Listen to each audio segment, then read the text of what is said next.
Linda Mercier watched her own husband handcuffed at their wedding. She learned three things on April 2nd, 2026. 1. Her fiancé spoke fluent French. 2. He'd been using her money to plan a wedding. 3. The wedding wasn't theirs. Linda had money, not comfortable money, not doing well money. Real money, the kind that came from her grandfather's pharmaceutical patents in the 70s. The kind her mother multiplied through Manhattan real estate in the 90s. The kind Linda never talked about. She lived simply, drove a modest car, wore understated clothes, worked as a consultant because she liked the work, not because she needed the paycheck. Marc Dubois didn't know any of this when they met 3 years ago. He knew she had a nice apartment. He knew she didn't stress about bills. He assumed she made good money in consulting. He never asked how much. She never told him. It became useful information to withhold. They'd been together 3 years, engaged for 8 months.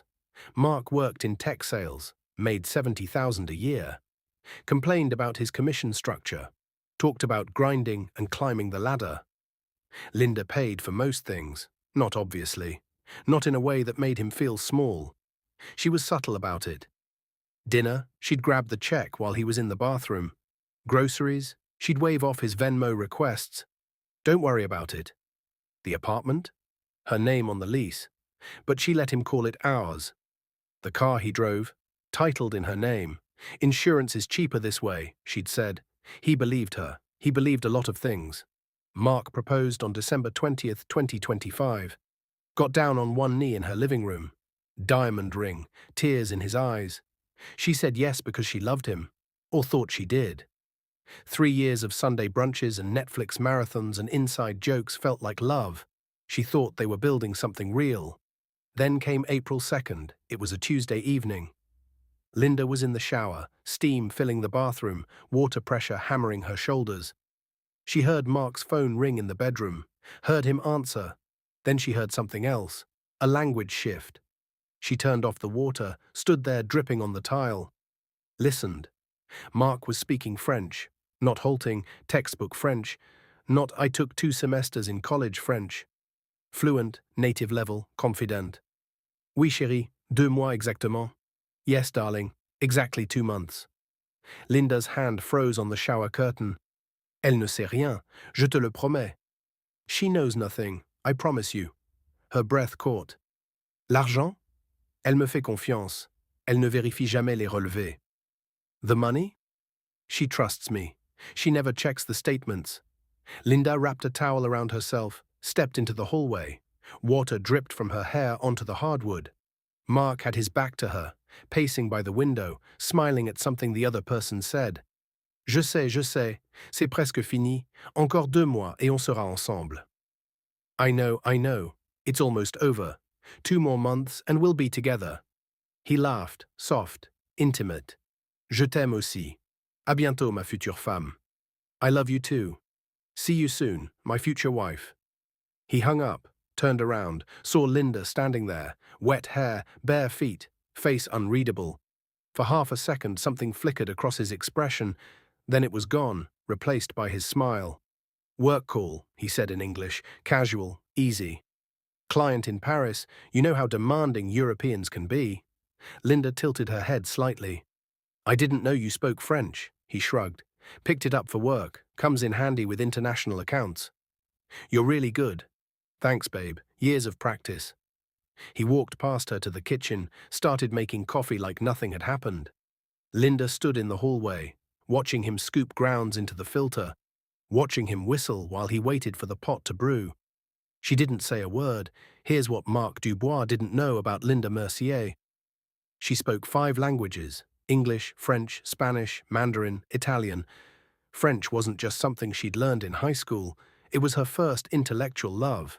She'd spent 2 years in Paris, studied international business at Sciences Po, lived in a 6th-floor walk-up in the Marais, read Camus in the original, listened to Brassens and Brel, watched Truffaut and Godard without subtitles.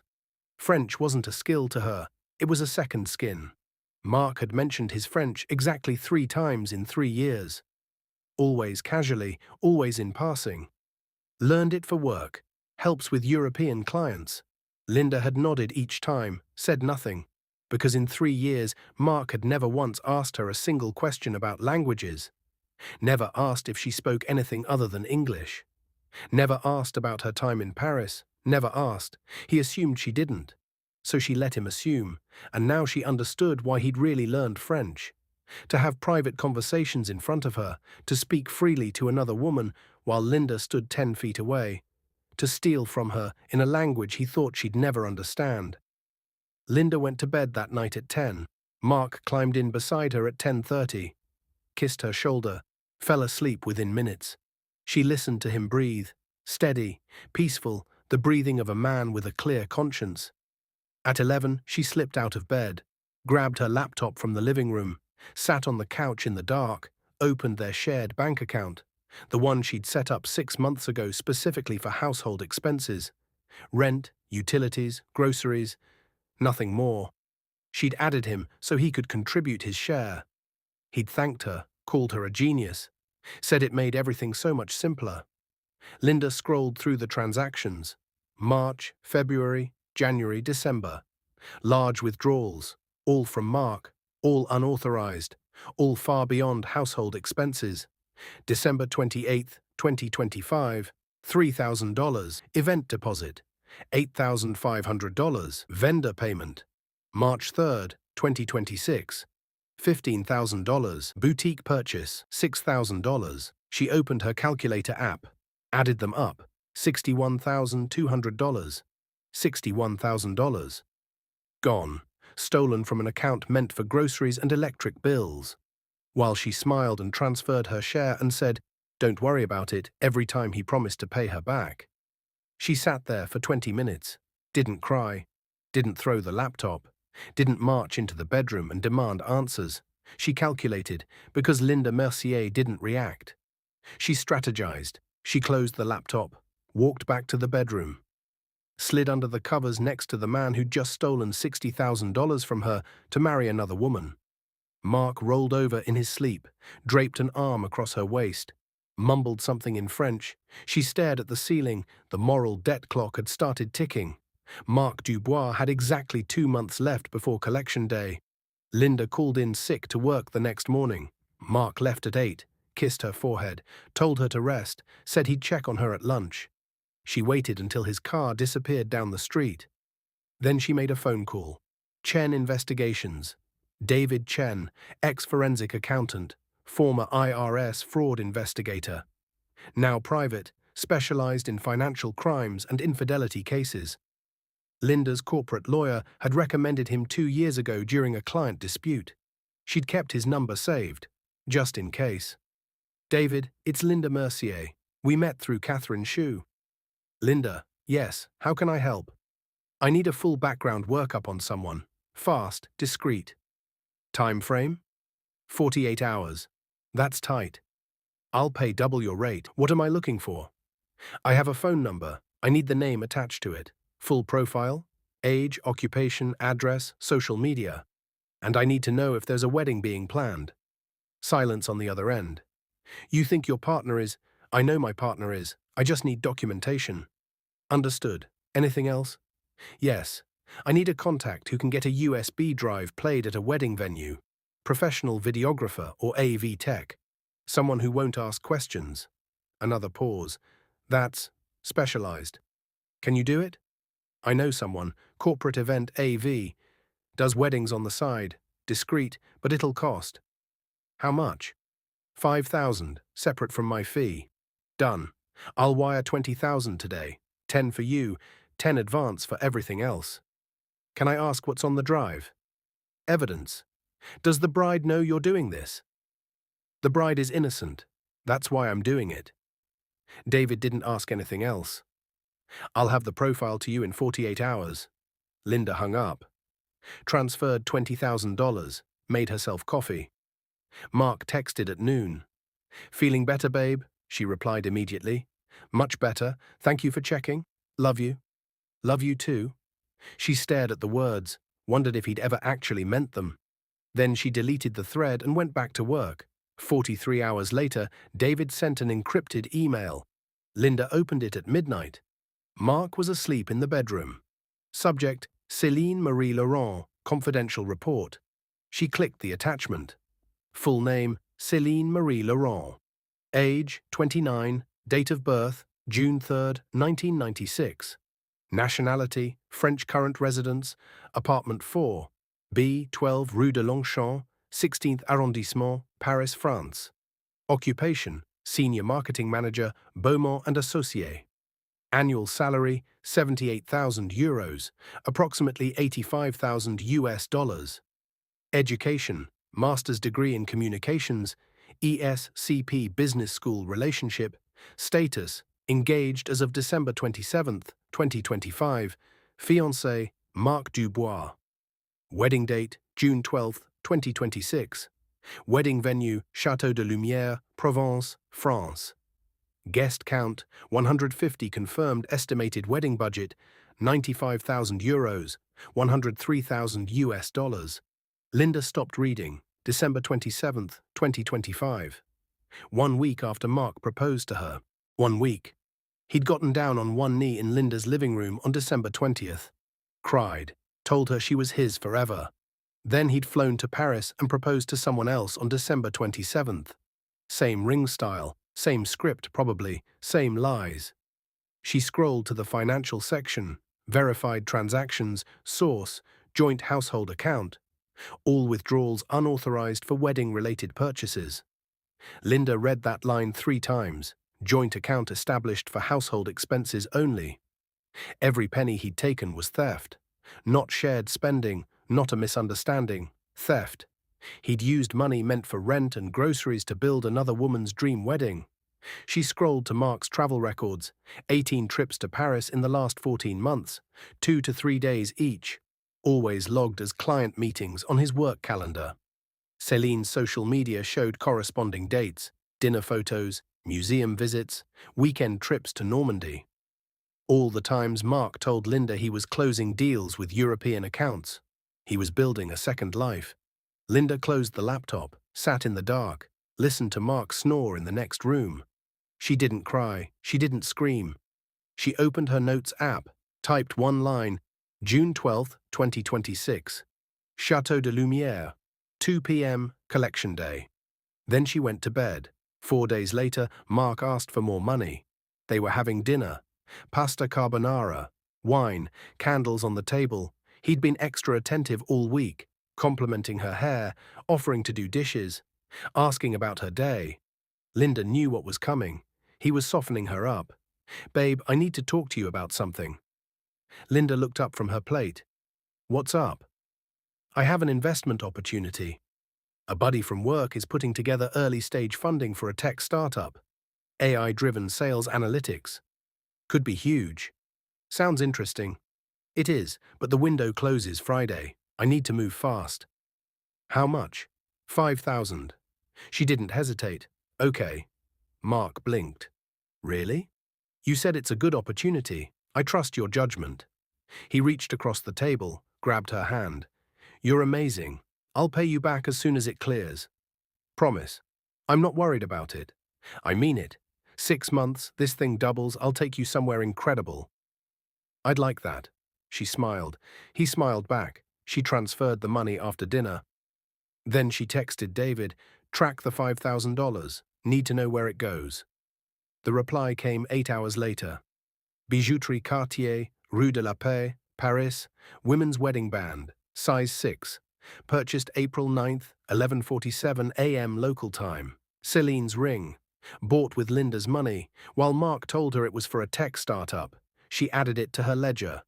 Total, $66,200. Every lie was inflation on his debt. Linda told one person, Sophie Chen, David's younger sister, best friend since college. They met for coffee on a Saturday afternoon. Marc thought Linda was at a spin class.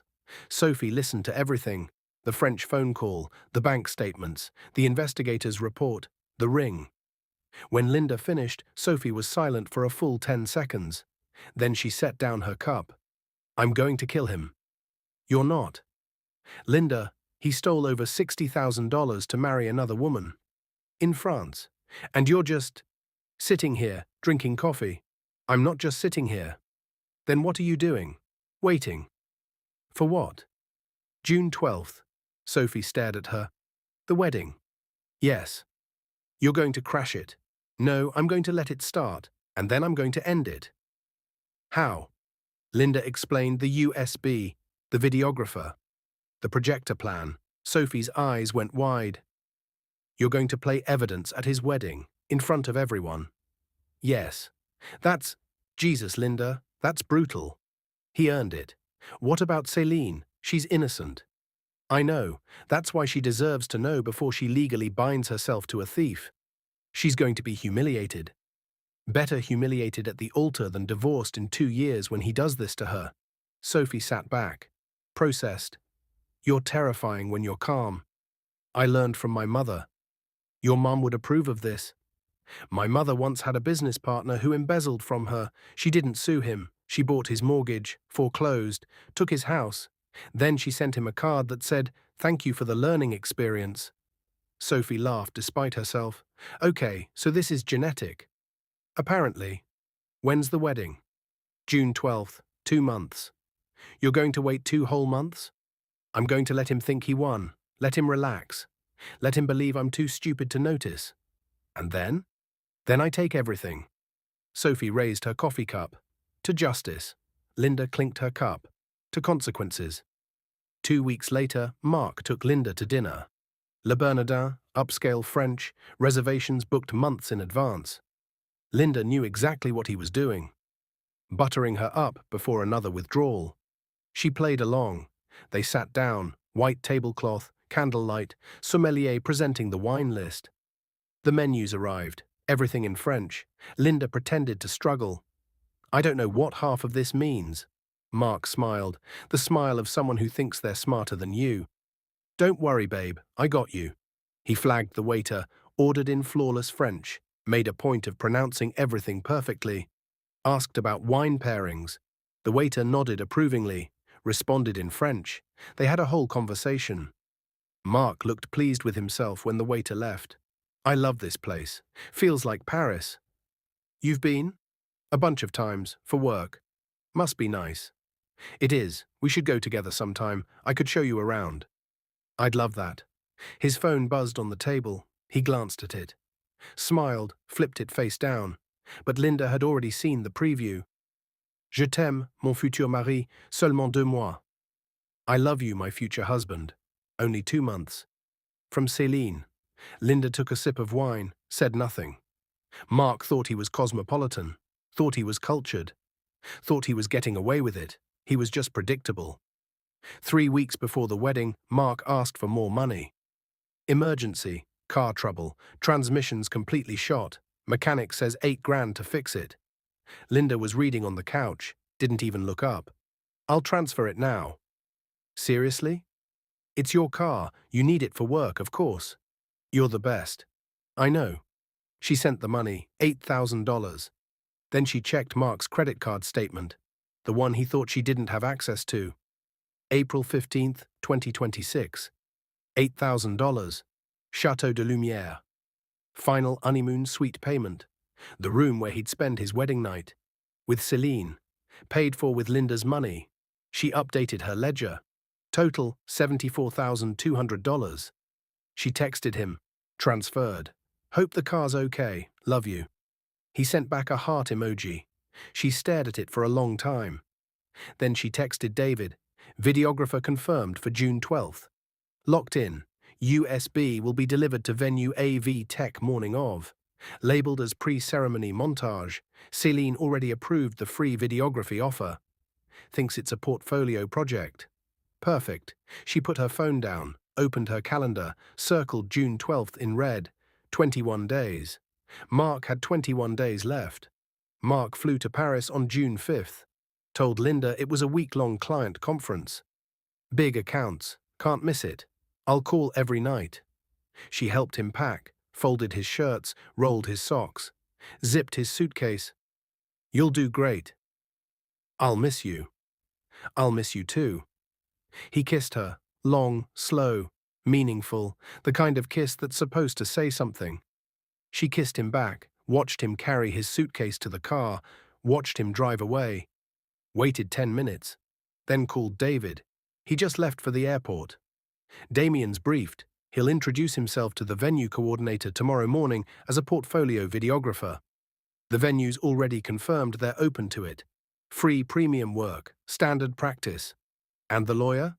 Standing by, fraud charges filed with the DA. Arrest warrant signed.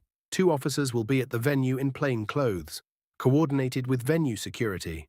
They'll move when you arrive. Good. Linda? Yeah? Once this happens, it's irreversible. Are you sure? He had 2 months to tell me the truth. He chose to steal another 8,000 instead. Understood. She hung up, booked a flight to Paris. Red-eye, June 11th. Lands 10 a.m. local time. Packed a black dress. Simple, elegant. The kind of thing you wear when you're closing a chapter. Marc video called her from Paris on June 9th. He was in a hotel room. Expensive, crown molding. View of the Eiffel Tower through the window, paid for with her money. Hey babe, miss your face. Miss you too. How's the conference? Exhausting, but good. Hey, I need a favor. Here it comes. What do you need? There's a formal gala tomorrow night, final night of the conference, super high-end. I need a suit, a good one, can't show up in my regular stuff. How much?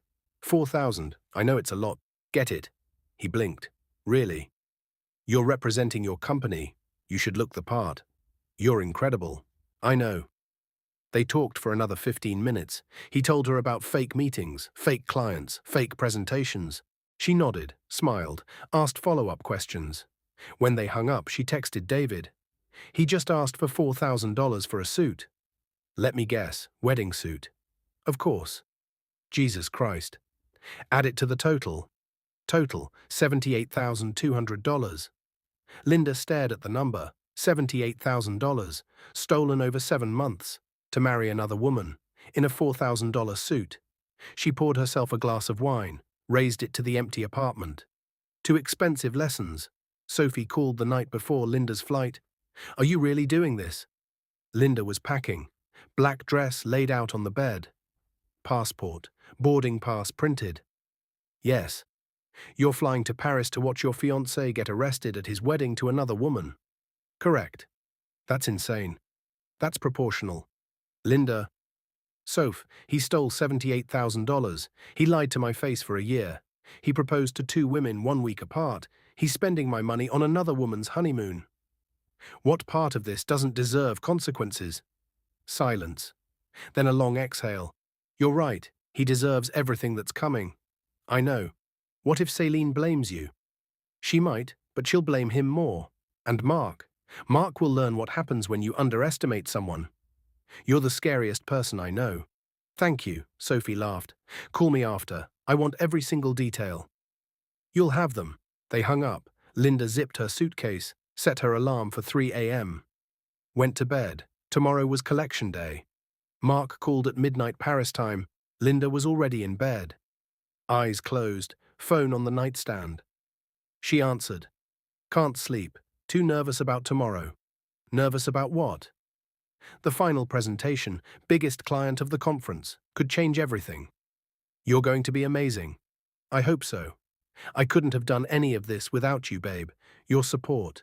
Your belief in me. I'm so lucky. The irony was suffocating. I'm the lucky one. I love you. I love you too. They hung up.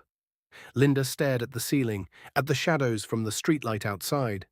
She wondered if Marc had ever loved her, or if every I love you was just another withdrawal, another transaction in a language he thought she'd never decode.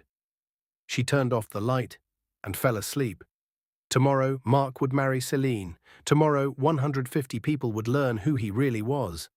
Tomorrow, the debt would be paid in full. No mercy was offered. No warning was sent. No final chance to confess. Linda didn't believe in exit ramps for men who thought languages were locked doors. She believed in ledgers, in evidence, in consequences delivered in front of witnesses. So she slept, and Marc slept. One of them in peace, one on borrowed time. The collection was coming. Linda's flight landed at Charles de Gaulle at 10:17 a.m. She took a cab to a hotel 3 kilometers from Château de Lumière. Checked in, showered, put on the black dress, simple, elegant. No jewelry except the engagement ring Marc gave her. She looked at it in the mirror, wondered how much of her own money he'd used to buy it. She left it on. Evidence. Her phone buzzed. David. Damien's at the venue. USB delivered to AV Tech at 9:45 a.m. Labeled pre-ceremony montage, play before vows. Tech confirmed it's loaded and ready. Officers? In position, plain clothes, back row, security's been briefed. They'll move when you walk in. What time does it start? Ceremony at 2 p.m. Guests arriving now. I'll be there at 2:15. You're going to let it start? I'm going to let him think he won. Cold. Fair. She hung up, ordered coffee from room service, sat by the window, watched the clock, waited. 150 people filled the garden ceremony space. White chairs in perfect rows, floral arches, string quartet playing Pachelbel, Celine's family on the left, Marc's family on the right, his mother dabbing her eyes with a tissue, his father adjusting his tie, his college friends in the third row, grinning, excited, everyone dressed in their best, everyone believing they were witnessing something beautiful. Celine appeared at the top of the aisle, white dress, cathedral train, lace sleeves, the dress Marc bought with Linda's money. She looked stunning. Her father walked beside her, crying, smiling. The guests stood. The quartet swelled. Marc stood at the altar. $4,000 suit, perfectly tailored, hair slicked back, boutonniere pinned to his lapel. He looked nervous, happy, like a man about to marry the love of his life. Celine reached the altar. Her father kissed her cheek, shook Marc's hand, sat down in the front row. The officiant stepped forward, smiled at the crowd. Welcome, everyone. We are gathered here today to celebrate the union of Celine and Marc. Before we begin the vows, the couple has requested a special video presentation prepared by close friends. The guests murmured approvingly. The AV Tech pressed play. A projector screen lowered behind the altar. The lights dimmed slightly. Celine squeezed Marc's hand. He squeezed back. The projector hummed to life. A title card appeared. Simple. Clean. For Celine and Marc. Soft piano music began. The guests settled. Then the music stopped, and a voice filled the garden. Linda's voice, calm, clear, factual. This video contains evidence of fraud and theft. What you're about to see is documentation of systematic financial deception spanning 7 months. All transactions shown were made without authorization from a joint account established for household expenses only. The garden went silent. Celine's smile froze. Marc's face went white. The first clip played. Linda and Marc in their apartment, kissing on the couch, her voice narrating over it. Recorded March 15, 2026. This is the apartment we share, the apartment I own. The guests started whispering. Celine's hand went limp in Marc's. Next clip, Marc in a kitchen, cooking breakfast. Linda behind him, arms around his waist, smiling. Her voice, recorded April 1st, 2026. 3 days before he told me his car needed an $8,000 repair. The money went to Chateau de Lumière for a honeymoon suite deposit. The whispers grew louder. Marc stepped back from the altar. Turn it off. His voice was quiet, shaking. The AV Tech looked around, confused. No one told him to stop. The video continued, close-up of Linda's hand. Engagement ring. Diamond, white gold band. Her voice. He proposed to me on December 20th, 2025. 1 week later, he proposed to Céline Laurent in Paris. Marc's knee buckled. He grabbed the edge of the altar to steady himself. Céline stared at him, then back at the screen. Marc? Her voice was small. He didn't answer. Couldn't. Next clip. Linda and Marc at a restaurant. Champagne glasses raised. Toast. Her voice. January 10th, 2026. Our 3-year anniversary. 1 month after he became engaged to another woman. Turn it off, Marc shouted this time. Heads turned. The AV Tech fumbled for the remote, couldn't find it. The video continued. The screen changed. A bank statement appeared. Clean, professional, easy to read. Linda's voice narrating each line. Joint household account, established for rent, utilities and groceries. Nothing more. A transaction highlighted December 28, 2025, $3,000. Engagement ring deposit, Paris jeweler. Another transaction appeared. February 8, 2026, $12,000, Château de Lumière venu déposer. Another, February 15, 2026, $8,500, Fleuriste de Provence, the flowers you're looking at right now. The guests gasped. Celine looked at the floral arches surrounding her, white roses, peonies, eucalyptus, all paid for by another woman. More transactions scrolled. March 3rd, $15,000, catering for 150 guests. March 20th, $7,200, Maison Blanche bridal. Celine looked down at her dress. The dress she was wearing right now. Her hands started shaking. The bouquet trembled. The transactions continued. March 28th, $6,000, wedding photography. April 1st, $9,500, Maldives honeymoon suite. April 9th, $5,000, wedding bands. April 15th, $8,000, final honeymoon payment. June 9th, $4,000, the suit Marc is wearing right now. Marc's legs gave out. He dropped to his knees, right there at the altar. His hands hit the ground. His mother gasped. His father stood up. Celine just stared at him. The screen changed one final time. Black background, white text, clear, damning. Total stolen, $78,200. Time period, December 2025 to June 2026. Source, Linda Mercier, joint account primary holder. Destination, Céline Laurent's wedding to Marc Dubois. The number sat there, burning into everyone's vision, $78,000. One final clip played, Linda and Marc at a Christmas party, surrounded by friends, everyone raising glasses. Linda's engagement ring visible. Her voice, calm and final. He proposed to me on December 20th. He proposed to you 1 week later. He used my money to build your wedding. I speak French. I heard everything. And I waited. Because men who think languages are locked doors deserve to learn their lesson in front of witnesses. The screen went black. The projector shut off. Silence. Celine's bouquet slipped from her hands, white roses hitting marble. The sound echoed through the garden, petals scattered, stems broke. No one moved to pick them up. Marc was still on his knees, trying to speak, his mouth opening and closing. No words, just silence. Celine stared down at him, then she spoke. One word. Pourquoi? Why? Marc looked up at her, eyes wet. I can explain. This isn't... Pourquoi? Louder this time. He had no answer. The back doors of the garden opened. Footsteps on stone. Everyone turned. Linda walked down the aisle. Black dress, simple, elegant. No sunglasses, no theatrics, just presence. She walked past the guests, past Marc's family, past Celine's father, past the shattered roses on the ground. She stopped 10 feet from the altar, looked at Celine. I'm sorry you had to find out this way. Her voice was calm, not angry, not vindictive, just factual. Celine stared at her. Who are you? My name is Linda Mercier. I've been with Marc for 3 years.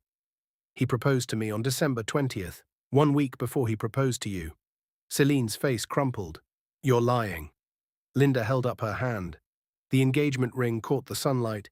Same jeweler, same week, different women. Celine looked at Marc, still on his knees, still silent. Tell me she's lying. Marc said nothing. Tell me. Nothing. Linda turned to Marc, looked down at him. You had 2 months to tell me the truth. You asked for more money instead. Then she stepped aside. 2 men in suits walked through the garden doors, police badges visible on their belts.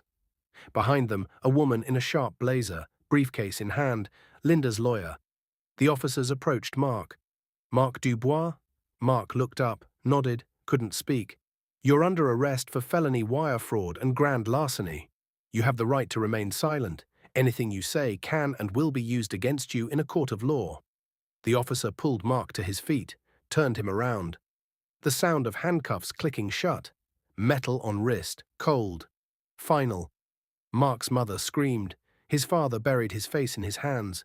The guests sat frozen. Mark found his voice. "Céline, please, I can explain. This isn't what it looks like. I love you."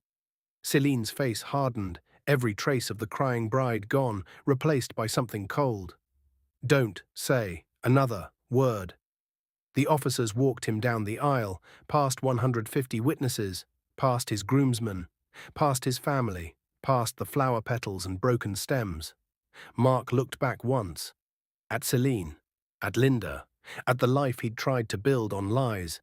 Then the doors closed behind him. Linda turned to Céline. "My lawyer will contact you within 24 hours. You're not legally liable for any of this. The vendor contracts were obtained through fraud. The deposits will be refunded to my accounts. Your family won't lose money." Céline just stared, still processing, still standing at the altar in a dress she didn't pay for. "I know this was supposed to be your wedding day. I'm sorry it became his reckoning." Linda turned, walked back down the aisle. The lawyer followed. The doors closed. Céline stood alone, surrounded by 150 people who just watched her entire future collapse. The officiant didn't know what to say. No one did. The wedding was over. It had never really begun. Mark was arraigned on June 15th. Charges: wire fraud, grand larceny, identity theft, bail set at $100,000. His parents couldn't afford it. Neither could he. He sat in county jail for 6 days before his public defender negotiated a payment plan release. By then, the damage was done. The prosecution had everything: bank statements, receipts, email confirmations, travel records. Linda's lawyer had built an airtight case, every withdrawal documented, every lie catalogued. Mark's defense was, it was a misunderstanding. The prosecutor didn't even blink. "Your Honor, the defendant systematically stole $78,200 from a joint account established exclusively for household expenses. He used those funds to finance a wedding to another woman in another country. This isn't a misunderstanding. This is premeditated fraud." The judge agreed. Trial date set for October. Mark's lawyer told him to take a plea deal. He refused. "I can explain. She'll understand." His lawyer stared at him. "Mr. Dubois, you were arrested at your wedding, in handcuffs, in front of 150 people. There's video. It has 12 million views. You have no defense." Mark insisted on trial. The jury deliberated for 90 minutes, guilty on all counts. Sentencing: 3 years in prison, 5 years probation, full restitution of $78,200, plus legal fees and victim impact damages. Total owed $134,000. He'd be paying Linda back until he was 47. Mark's company saw the arrest report on June 13th. HR called him while he was still in jail. "We're terminating your employment effective immediately. Moral turpitude clause. Security will pack your desk. All commissions are forfeited." He tried to argue. They hung up. His LinkedIn was flooded with connection removals within hours. By August, he was working at a call center. $14 an hour, no benefits. He'd gone from closing 6-figure deals to reading survey scripts. His manager was 23. Called him buddy. Mark was 32. The wedding video went viral. Guests had recorded on their phones, posted to every platform. POV, you find out your fiancé has another fiancé at the altar. 12 million views in a week. The comments were merciless. The way he dropped to his knees, I'm screaming.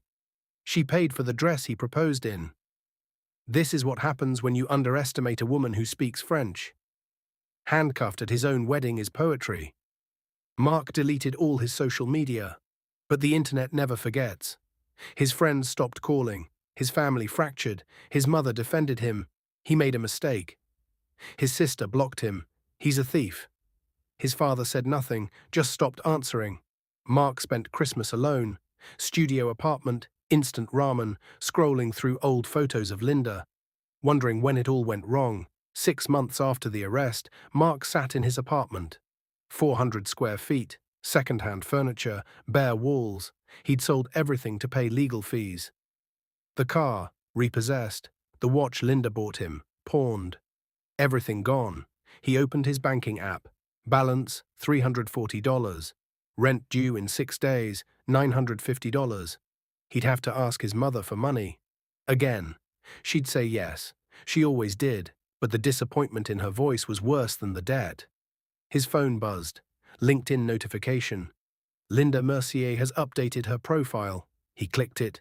Against every therapist's advice, he clicked it. New photo. Sitting at a cafe in Paris, sunglasses, coffee, smiling.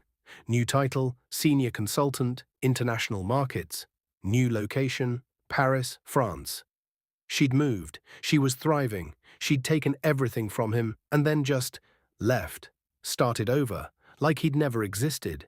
He closed the app, sat in the dark, thought about the phone call, the one in French, the one where he said, Elle ne sait rien. She knows nothing. She'd known everything, the entire time, every withdrawal, every lie. Every flight to Paris. She'd known, and she'd waited. Let him think he was smart, let him think he'd won. Then she'd shown him exactly who he was. In front of 150 people, in front of the world. Marc thought about Céline sometimes, wondered if she'd moved on. He'd tried to reach out once, sent an email. I'm sorry, I know that's not enough. But I need you to know I loved you. She never responded. He checked for a month. Nothing. Eventually he stopped. He thought about Linda more. Every time he heard French, every time he saw a woman in a black dress, every withdrawal from his paycheck for restitution. She was everywhere and nowhere. A ghost who'd ruined him and then disappeared. He'd tried to be angry, tried to blame her. She could have just confronted me. But the anger never stuck, because deep down he knew. He'd stolen from her, lied to her, used her trust like an ATM, and when she'd given him 2 months to confess, he'd asked for more money instead. She hadn't ruined him. She'd just revealed him. 1 year later, Linda sat at a cafe in Le Marais. Morning sun, espresso, croissant, reading the International Herald Tribune. She didn't think about Marc anymore, didn't check his social media, didn't wonder if he'd learned anything. She'd moved on. Completely. Marc sat in his studio apartment, still paying restitution, still working at the call center, still alone. He thought about her every day. Every withdrawal from his paycheck was a reminder. Every French word he heard was a scar. Every wedding he saw was a gravestone. Linda was free. Marc was in a prison with no bars, just memories and debt, and the knowledge that he'd underestimated the wrong woman, in the wrong language, at the wrong time. She didn't destroy him with rage, she destroyed him with patience. She calculated, she documented, she waited, and when the moment came, she didn't pull the trigger herself. She let him stand at the altar, let him think he'd won. Then she let the truth do what truth always does. Reveal everything. Some people steal money and get away with it. Some people steal hearts and move on. Marc stole both, and paid for it in front of 150 witnesses. The cruelest thing Linda ever did. She assumed he was smart enough to confess. He wasn't. So she taught him. In front of everyone. In a language he thought was his secret. Some lessons cost $78,000.